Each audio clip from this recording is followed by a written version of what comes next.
அடுத்து வரும் நிகழ்ச்சியானது ஜாய்ஸ் மேயர் ஊழியங்களின் நண்பர்கள் மற்றும் பங்காளர்களால் தாங்கப்படுகிறது.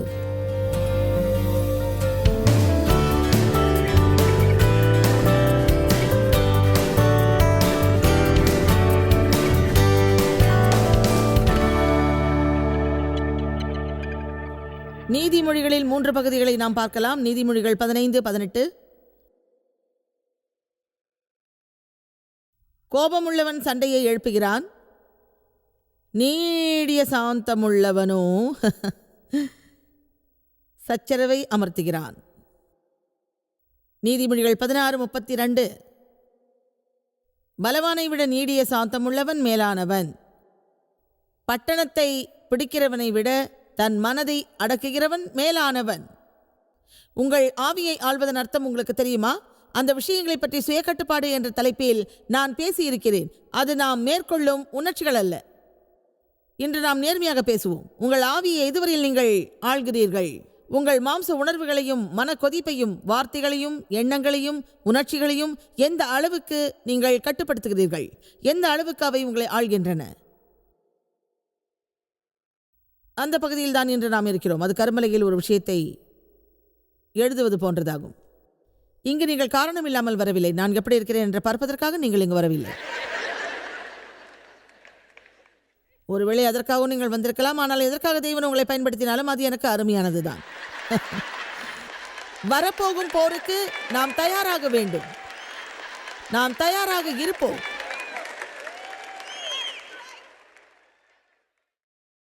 அந்த நாள்தான் தேவன் வரும் நாள் என்று வேதம் சொல்கிறது. அன்று வழக்கம் போல் மக்கள் தங்கள் அன்றாட பணிகளை செய்து கொண்டிருப்பார்கள். அப்போது இரவில் வரும் ஒரு நபரைப் போல திடீரென்று கிறிஸ்து வருவார். அப்போது அழுகையும் பற்களை கடித்தலும் நிகழும். நம்மால் எதையும் ஒதுக்க முடியாது. இயேசு மீண்டும் வரும்போது நான் தூய்மையாக இருக்க மாட்டேன். ஆனால் ஒரு விஷயம் சொல்கிறேன், நான் இப்போது இருப்பதை விட மிக உயரத்தில் இருப்பேன். ஆனால் நாம் தூய்மையாக இருக்கிறோமா இல்லையா என்பது தேவனுக்கு ஒரு பிரச்சனை அல்ல. நம்மை அடைத்து செல்லும் போதே அவர் நம்மை பற்றி அறிவார். உங்களிடம் ஒன்று சொல்கிறேன், நாம் எதில் நீடித்து இருப்பதை தேவன் விரும்புவார். அவரில் நாம் அக்கறையோடு வளர்ந்திருப்பதையும் அவர் வழியில் நாம் செயல்படுவதையும் தான் அவர் விரும்புவார். இயேசு நமக்கு ஒரு புதிய வாழ்வை தந்துள்ளார். எனவே நம்மில் இருக்கும் பழைய மனிதனை அகற்றிவிட்டு புதிய மனிதனை தரித்துக் கொள்ளுமாறு அவர் சொல்கிறார்.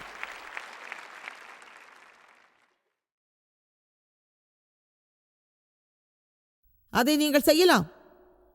ஆனால் உங்களுக்கு விருப்பம் தேவை. அது உண்மையாக இருக்க வேண்டும். அதற்கு போதுமான விலையை நாம் கொடுக்க வேண்டும்.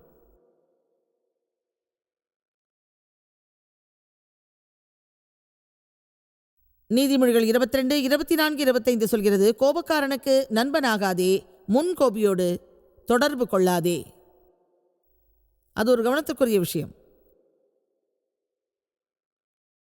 இன்றைய உலகில் கோபமான மனிதர்கள் ஏராளமாக உள்ளனர். இன்றும் நீண்ட காலமாக பலர் கோபமாக இருக்கிறார்கள். இன்னும் எவ்வளவு காலம் அப்படி இருப்போம் என்று அவர்களுக்கு தெரியாது. அவர்கள் வெறுப்பு, தன்னலம், மாறுபட்ட சிந்தனை உள்ளது. கோபமான மக்கள் பலர் மன அழுத்தத்தோடு உள்ளனர். அழுத்தத்துக்கு காரணம் கோபம். எல்லோரும் அப்படி இல்லை. ஆனால் ஒரு சிலர் மட்டும் தங்கள் வாழ்வில் அப்படிப்பட்ட பிரச்சனையோடு இருக்கிறார்கள். என் தந்தையால் நான் தவறாக நடத்தப்பட்ட போது எவ்வளவு காலம் நான் வெறுப்பாக இருந்தேன். ஆனால் அப்படி நான் இருந்ததை உணர்வு பூர்வமாக அந்த சமயத்தில் நான் அறியவில்லை. உங்களுக்கு கிடைக்க வேண்டிய ஏதோ ஒன்று சரியான நேரத்தில் உங்களுக்கு கிடைக்காத போதும், உங்களுக்கு தந்தை இல்லாத ஒரு நிலையிலும் தாயார் இல்லாத ஒரு நிலையிலும், உங்கள் பெற்றோரில் ஒருவர் குடிகாரராக இருக்கும் ஒரு சூழ்நிலையிலும், நீங்கள் ஏதாவது ஒரு விஷயத்தில் ஏமாற்றப்பட்ட போதும் உங்களில் ஒரு பகுதி நீங்கள் செய்வது சரி அல்ல என்று சொல்லும். இந்த உலகம் நீண்ட காலமாக அப்படித்தான் உள்ளது. நான் கோபமாக, மூர்க்கத்தனமாக, கடினமாக, யாரும் என்னை நெருங்க முடியாதபடி, கேட்க முடியாதபடி இருந்தேன்.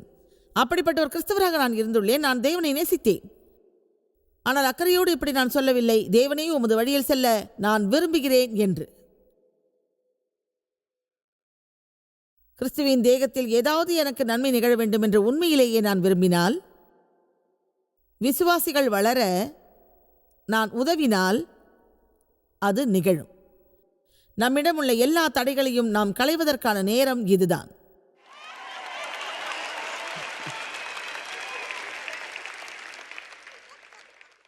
குழந்தைகள் தாங்கள் விரும்புவதை செய்யலாம், ஆனால் ஒரு 40 வயது மனிதரிடம் அது சரியாக இருக்காது.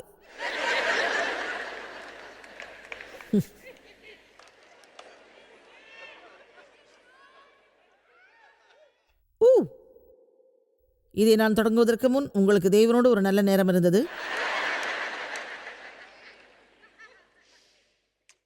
எபிரேயர் 12 வேதம் சொல்கிறது, நாம் ஒருவருக்கொருவர் கவனமாக இருக்க வேண்டும், இல்லையேல் நமக்குள் வெறுப்பும் கோபமும் வேரூன்றிவிடும்.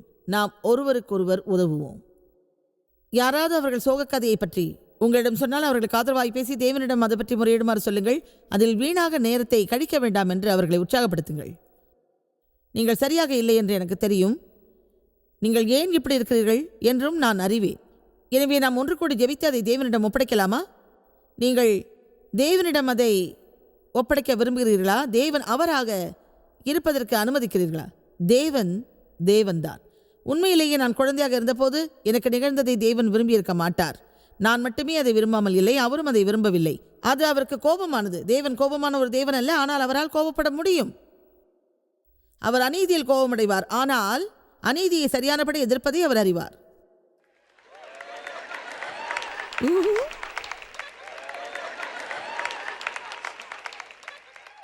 ஒரு கிறிஸ்தவராக போரிடுவதை அறியுங்கள். அடுத்த மார்க் அதிகாரம் 3 பார்ப்போம். மறுபடியும் அவர் ஜெப ஆலயத்திற்கு சென்றார். அங்கே சூம்பி போன கையுடைய ஒரு மனிதன் இருந்தான். விபத்து அல்லது வியாதியின் விளைவாக அது இருக்கலாம். அந்த பரிசேயர்கள் உண்மையிலேயே இயேசுவை வெறுத்தார்கள். அவரை மிகவும் கோபப்படுத்தினார்கள். அது ஒரு சரியான கோபம், அது தவறான கோபம் அல்ல. கோபத்தில் தவறான கோபமும் உள்ளது, சரியான கோபமும் உள்ளது. அவர் ஓய்வு நாளில் அவனை குணமாக்கினால் அவர் மீது குற்றஞ்சாட்டலாம் என்று அவர் மேல் நோக்கமாய் இருந்தார்கள். தற்செயலாக அவர் அந்த சூம்பின கையுள்ள மனிதனிடம் சொன்னார், அதை நான் நேசிக்கிறேன், ஏனென்றால் நேற்று நான் போதித்தது இது சொல்கிறது. அவர்களை பைத்தியமாக்குவதை இயேசு அறிந்திருந்தார், ஆனால் அதை காரணத்தோடு அவர் செய்தார் என்று நான் நினைக்கிறேன். அப்போது அவர் சூம்பின கையுடைய மனிதனை நோக்கி எழுந்து நில் என்றார். அதை அவர் ரகசியமாக செய்யவில்லை. அவர் சொன்னார், இங்கே எல்லோரின் நடுவிலும் எழுந்து நில் என்றார். அதை நேசிக்கிறேன். இங்கு வந்து நில் என்றார். நீ அதை செய்தால் வாய் பேசாத மக்களுக்கும் அதை காண்பிக்கலாம்.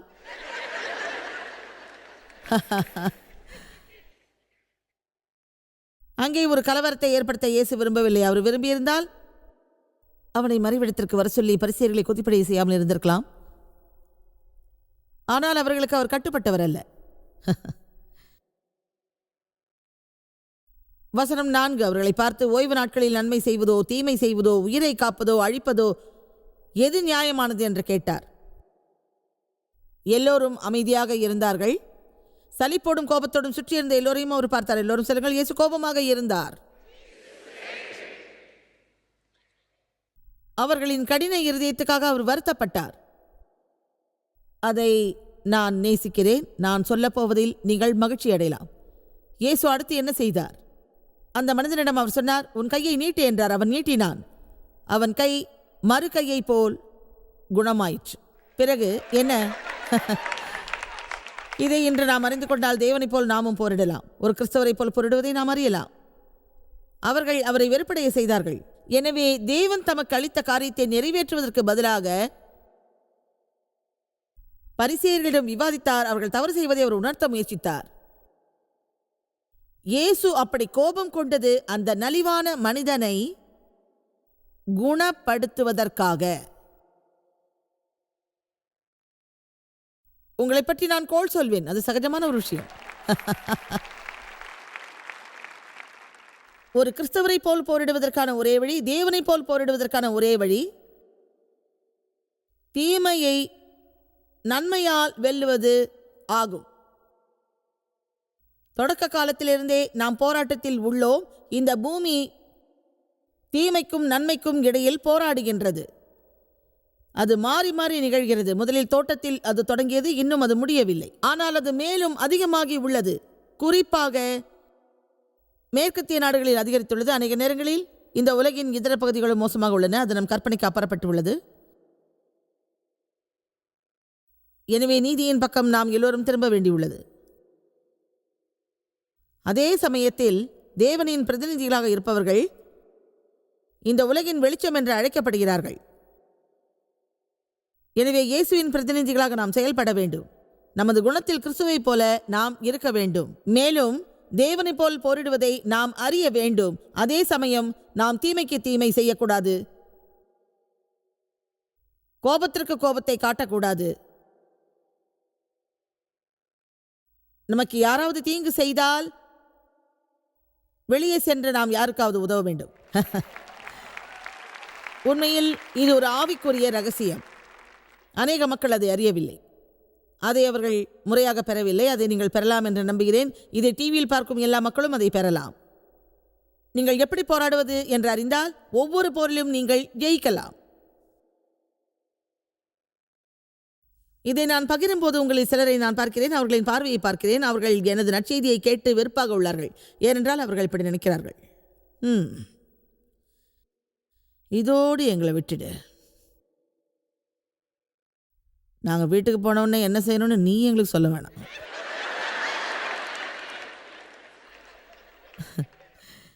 உங்களை பிறர் தவறாக நடத்த வேண்டும் என்று நான் சொல்லவில்லை. சில நேரங்களில் நான் சொல்வதை நீங்கள் பயிற்சி செய்ய வேண்டும் என்று நான் விரும்புகிறேன். அதுதான் கட்டுப்பாடான கோபம். அது இல்லாததால் தான் சிலர் உங்களை சரியானபடி நடத்துவதில்லை. ஆனால் அவர்களை கட்டுப்படுத்த நீங்கள் தயாராக வேண்டும். அதற்காக நீங்கள் ஜெபியுங்கள். தேவனின் சரியான நேரத்தை கேளுங்கள்.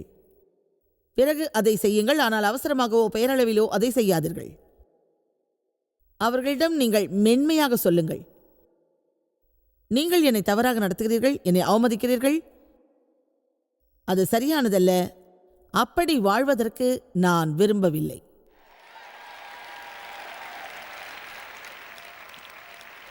உங்களிடம் ஒன்று சொல்லட்டுமா? சில நேரங்களில் நீங்கள் குறைவாக பேசினால் அதற்கு பிரதிபலன் அதிகம் இருக்கும். அதிகமான வார்த்தைகளை பேசினால் யாருக்கும் அது நினைவிருக்காது. அது நமக்கு மட்டும் நல்லது. எனக்கு திருமணம் முடிந்ததும் சில ஆண்டுகள் நான் நல்ல விதமாக இல்லை. கோபத்தோடு இருந்தேன். தங்கள் உள்மனதில் கோபத்தோடு இருப்பவர்கள் சரியாக நடந்து கொள்ள மாட்டார்கள். ஆனால் தேவ் மிக பொறுமையானவர், நீண்ட காலம் துன்பப்பட்டவர். அவர் ஒரு தேவ மனிதன். எதையும் கடைசி வரை பார்த்து விடுவோம் என்ற ஒரு எண்ணம் இல்லாதவர். ஒரு விஷயத்தை நான் மறக்க மாட்டேன். நாங்கள் முதலாக வாங்கிய வீட்டில் அது நடந்தது.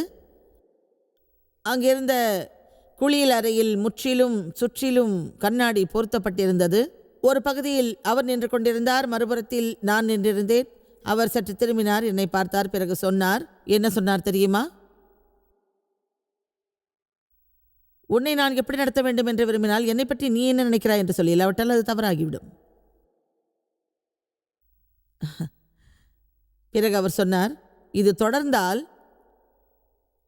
உன் விருப்பத்துக்கு அதை விட்டுவிடுகிறேன். அது எப்படி முடியும் என்று எனக்கு தெரியாது. அவர் வேறு எதுவும் சொல்லவில்லை. அவர் கோபமாக இல்லை, கத்தவில்லை, அமைதியாக இருந்தார். அவர் என்னை எதிர்கொண்ட அந்த நேரம் தேவனின் நேரம். நான் சொல்வது உங்களுக்கு புரிகிறதா? உங்களை யாராவது அப்படி நடத்தினால், உங்களிடம் கூச்சலிட்டால், நீங்கள் எப்படித்தான் சத்தமாக சொல்லுங்க, நீங்க இப்படிலாம் பேசக்கூடாது, அப்படிலாம் பேசக்கூடாது, என்ன பத்தி என்ன கேள்வி கேட்டா, எப்படி நீ என்னை பத்தி எது கேட்கலாம், எப்படி கேட்கலாம்? அது எப்படி நீ என்ன கேட்கலாம், அதெல்லாம் நீ என்ன கேட்க கூடாது. பிறகு உங்கள் பிள்ளைகள் வருவார்களா?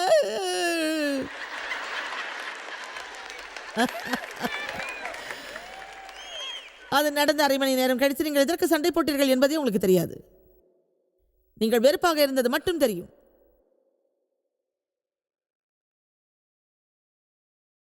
அதிலிருந்து விடுபட நீங்கள் மனோதத்துவ நிபுணரின் பையை நிரப்புவீர்கள். இங்கு நீங்கள் கட்டணமின்றி வந்தீர்கள். ஒரு அன்பான காணிக்கையை உங்களிடம் கேட்கிறோம். உங்கள் பிரச்சனைகளை நான் தீர்க்கிறேன். நான் சொல்வது புரிகிறதா? நான் என்ன பேசுகிறேன் என்று எனக்கு தெரியும். தேவன் அதை வெளிப்படுத்தினார். வார்த்தையில் உள்ள அந்த ரகசியத்தை நான் அறிவேன். அதை 10 வேதவசனங்களின் மூலம் உங்களுக்கு தெரிவிக்கிறேன். தவறாக நடத்தப்படுவதற்கான தீர்வு என்னவென்றால், ஜெபம், ஆசீர்வாதம், தீமையை அகற்ற நன்மையை செய்தல். அந்த ரகசியத்தை பிசாசு அறிய முடியாது. மலிவான மக்களுக்கும் அது புரியாது. இயேசு கிறிஸ்துவை விசுவாசிப்பவரே அதை புரிந்து கொள்ள முடியும். ஒரு கிறிஸ்தவரை போல போராடவும் எப்போதும் அதில் வெல்லவும் உள்ள ஒரே ஒரு வழி அதுதான்.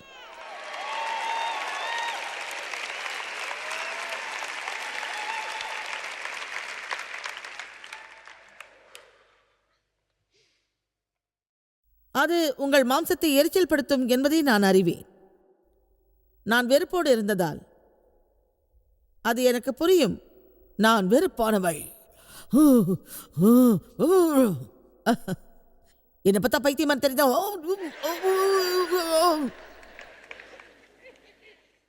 அந்த எண்ணத்துல என்ன நீங்க நடத்தினோம், என்ன நடக்க தெரியுமோ?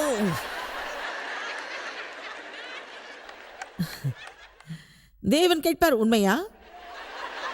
அது உண்மையா என்று அவர் கேட்பார். இந்த கட்டிடத்தில் யாராவது தேவனின் திட்டப்படி நடப்பீர்களா? அது உங்களுக்கு கடினமாக இருக்கும். ஏனென்றால் அதில் உங்களுக்கு உடனடியான பலன் கிடைக்காது. நான் அறிந்த ஒரு ரகசியத்தை சொல்கிறேன். சில நேரங்களில் ஒரு நல்ல விடை கிடைப்பதற்கு முன்பாக நீண்ட காலம் நாம் நல்லதை செய்ய வேண்டியிருக்கும்.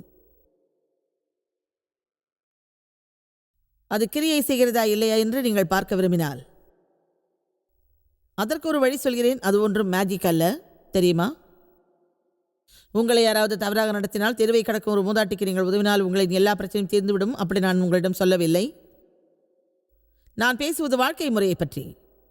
நான் பேசுவது இதுதான். பிசாசே, என் வாழ்வில் நீ போதுமானதை செய்துவிட்டாய், இனிமேல் நீ எதையும் செய்ய முடியாது. கவனமாக கேளுங்கள். நீங்கள் எதிரியின் கட்டுப்பாட்டில் இருக்கும் காலம் வரை அவன் வாரத்திற்கு 50 முறை உங்களை பைத்தியமாக்குவான்.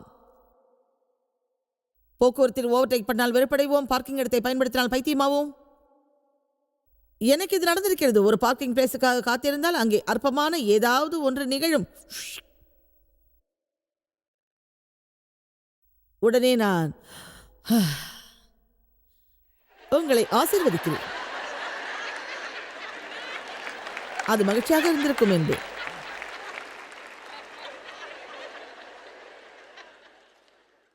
ஆனால் அடுத்த நிமிஷமே அவங்க அப்படி செஞ்சு சரியில்லை, நான் உங்களை விட போறதுல வச்சு விரட்டுறேன் பார்.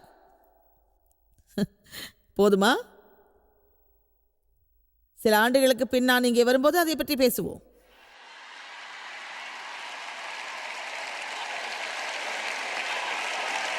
அது உங்களை பொறுத்தது. நான் சொல்வதுதான் சரி. உங்கள் பாதையில் உங்களுக்கு கோபமுட்ட யாராவது வருவார்கள். அவர்கள் மீது நீங்கள் வெறுப்படைவதால் எந்த பலனும் இல்லை. தேவன் அவர்களை கையாள்வார். ஒன்றை அறிந்து கொள்ள வேண்டும், உங்கள் பார்க்கிங் பகுதியில் அந்த நபரை அனுப்பியதே தேவன்தான். அதன் மூலம் அவன் தன் தவறை உணர்ந்து அங்கிருந்து வெளியேறுவான். அதை முடிவில் நீங்கள் காண்பீர்கள். ஏனென்றால் அது உங்களுடைய இடம், அதை யாரும் அபகரிக்க முடியாது. உங்களுக்கான உணவை யாரும் திருட முடியாது.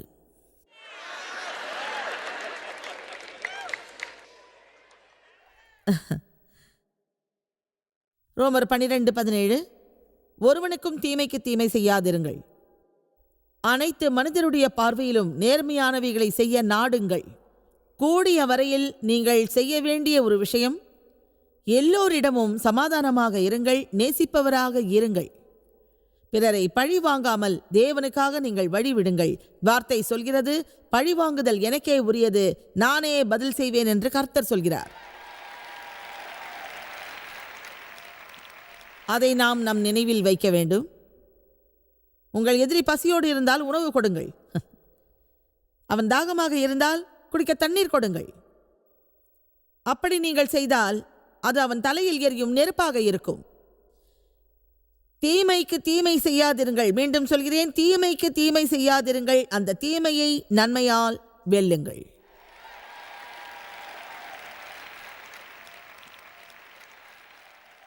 சங்கீதம் 37 1 முதல் 8 வரை. வசனம் 1. தீயவர்களை குறித்து எரிச்சல் அடையாதே. ஒரு நாள் அந்த வேத வசனத்தை நான் படித்தேன். உடனே கூட்டத்திலிருந்து ஒரு பெண் சத்தமாய் சொன்னாள், அது நான் ஒரு தீயவள்.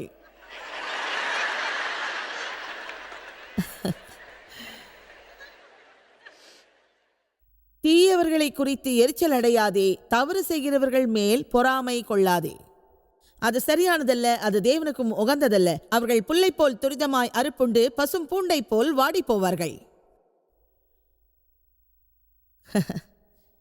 கர்த்தரை நம்பி அவரை சார்ந்து முழுமையான உறுதியோடு நன்மை செய். கர்த்தரை நம்பி அவரை சார்ந்து முழுமையான உறுதியோடு நன்மை செய். அதுதான் ஒரு கிறிஸ்தவரை போல போரிடுவதற்கான ஒரே வழி. தீமை செய்யும் ஒருவர் உங்களுக்கு தீமை செய்தால் எரிச்சல் அடையாதீர்கள். அதற்கு பதிலாக கர்த்தரில் சார்ந்து அவரை விசுவாசித்து மன உறுதியோடு இருங்கள். நீங்கள் தேவனை விசுவாசிக்கும் போது பிறருக்கு நன்மை செய்வீர்கள்.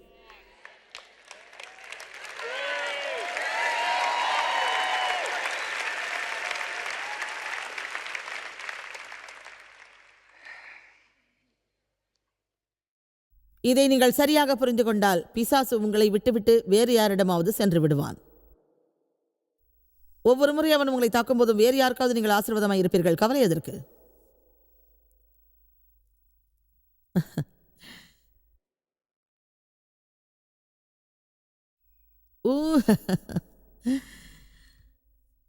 இதை நீங்கள் செய்தால் இதை விட அதிகமாக சிரிப்பீர்கள்.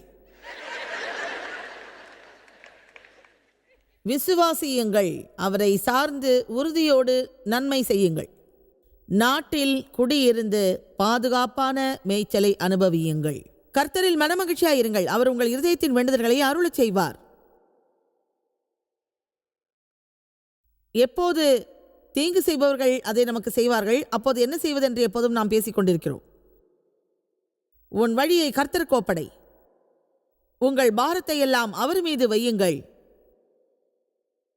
அவர் மேல் நம்பிக்கையாயிருந்து உறுதியோடு நன்மை செய்யுங்கள். அவரே காரியத்தை வாய்க்க பண்ணுவார். உங்களை யாராவது தவறாக நடத்தினால் உடனே இப்படி சொல்லுங்கள், தேவனே, இது என்னை புண்படுத்துகிறது, அதனால் நான் கோபமாய் உள்ளேன். ஆனால் என் கோபத்தால் பிரச்சனை தீராது என்பதை நான் அறிவேன். அது அந்த நபரை மாற்றாது. உம்மை விசுவாசித்து அதற்கு நான் பொறுப்பேற்கிறேன். ஒரு கிறிஸ்தவராக நான் இருப்பேன். என் ஒளியை திருப்பப் போகிறேன். நல்லதையே நான் தொடர்ந்து செய்வேன். அதற்காகத்தான் என்னை இங்கு நீர் அனுப்பியுள்ளேன். என் வழியை கர்த்தருக்கு ஒப்படைப்பேன். அவர் மேல் நம்பிக்கையாய் இருப்பேன். அவரே காரியத்தை வாய்க்க பண்ணுவார். அதை ஒரு மில்லியன் ஆண்டுகளானாலும் என்னால் செய்ய முடியாது. வசனம் 6. உன் நீதியை வெளிச்சத்தைப் போலவும் உன்னுடைய நியாயத்தை மிக வெளிச்சமாக, அதாவது பட்ட பகலை போலவும் விளங்க பண்ணுவார். வசனம் 7. கர்த்தரை நோக்கி அமர்ந்து அவருக்கு காத்திரு. காரிய சித்தி உள்ளவன் மேலும் தீவினைகளை செய்கிற மனுஷன் மேலும் எரிச்சல் ஆகாதே. வசனம் 8. கோபத்தை நெகிழ்ந்து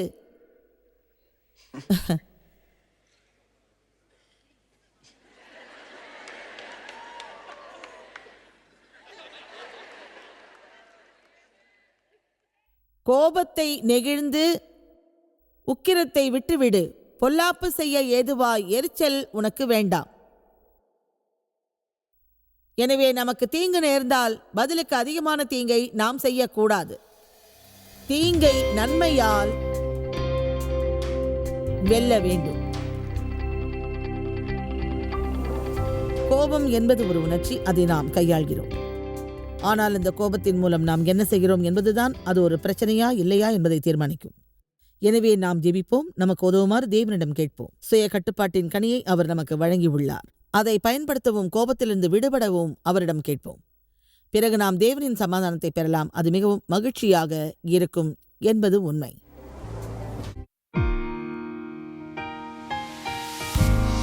இந்த ஊழியத்தை உலகமெங்கும் சாத்தியமாக்கும் நண்பர்களுக்கும் பங்காளர்களுக்கும் எங்களது நன்றியையும் பாராட்டுகளையும் தெரிவிக்கிறோம். ஒன்றாய் இணைந்து நாம் பசி உழவுகளை போஷித்து உடைகளை கொடுத்து தேசங்களுக்கு சுவிசேஷத்தை சொல்லி வருகிறோம். எங்களை தொடர்பு கொண்டு www.jmumindia.org உங்கள் ஜெப தேவைகள் மற்றும் எங்களின் வெளியீடுகள் பற்றி அறிந்து ஜாய்ஸ் அவர்கள் நிகழ்ச்சிகளை அறிந்து எங்களோடு இணைந்து தேவ அன்பை உலகிற்கு பரவச் செய்யுங்கள். அடுத்து வரும் நிகழ்ச்சியானது ஜாய்ஸ் மேயர் ஊழியங்களின் நண்பர்கள் மற்றும் பங்காளர்களால் தாங்கப்படுகிறது.